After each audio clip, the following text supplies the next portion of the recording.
Hello বন্ধুরা, আবার একটা নতুন রেসিপি নিয়ে এসে গেছি।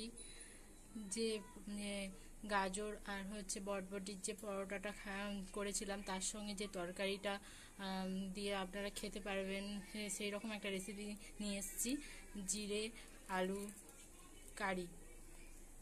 তার জন্য কড়াটা গরম হয়ে গিয়েছে। কড়ার মধ্যে তেল দিয়ে দিয়েছি।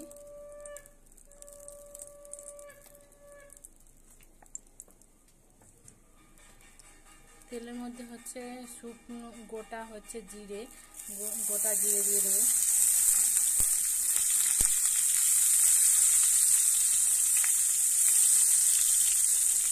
এরপর টমেটো কুচি, কিছু টমেটো কুচি দিয়ে দেবো।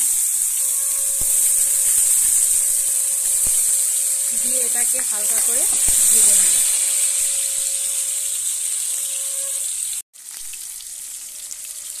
মশলাটা প্রায় ভাজা ভাজা হয়ে এসেছে এবং কেটে রাখা আলুগুলো এর মধ্যে দিয়ে দেবো।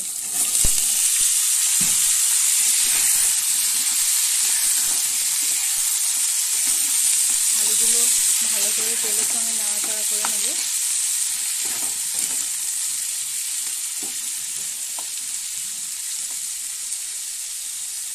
যেহেতু এটা জিরে আলু কালিয়া বা জিরে আলু দম বলতে পারো,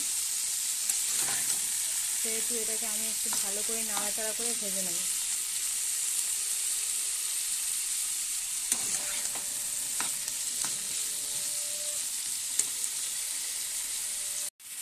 এটা যেহেতু পরোটার সঙ্গে খাবো, তাই একটু সামান্য মশলা দেবো। এটা যেহেতু এটা জিরে আলু কারি বা জিরে আলুর তরকারি বলতে পারো তোমরা।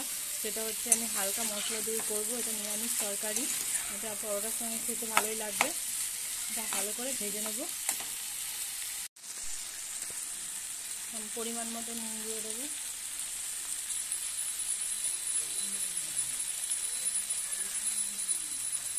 তার মধ্যে হলুদ দিয়ে দেবো।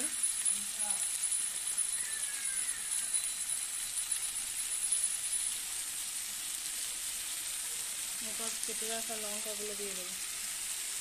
দিয়ে একটু ভালো করে নাড়াচাড়া করে নেব।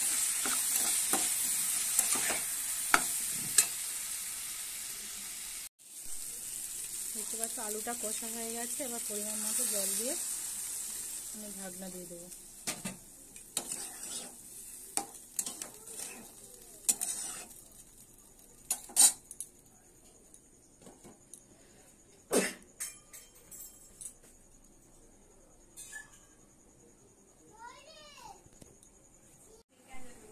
রেসিপিটা তৈরি হয়ে এসছে, দেখতে পাচ্ছ তৈরি হয়ে গেছে।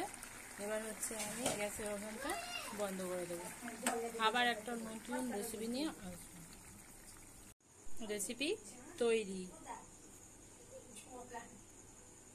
তৈরি হয়ে গেছে।